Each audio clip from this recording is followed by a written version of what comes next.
Des de l'STPB eixim ara de la mesa negociadora de 22 de desembre amb la sensació d'haver fet molta feina. Hem treballat de valent, hem escoltat a la comunitat universitària, hem fet moltes propostes de millora.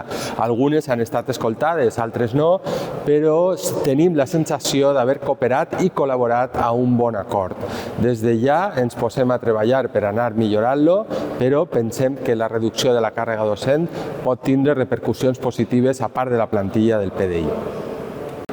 Des de l'STPB, secció PTGAS, hem fet ja un reclamat a la mesa negociadora que el PTGAS no sigui discriminat en situacions d'emergència i es tingui en compte en el nivell 3. Aleshores, la mesa ha replegat la petició i ens diu que li donarà trasllat al vicerrectorat corresponent per a negociar aquestes situacions i que el PTGAS no sigui discriminat. I en l'STPB hem tornat a posar damunt de la taula què passa amb els quinquennis ja i d'ofici.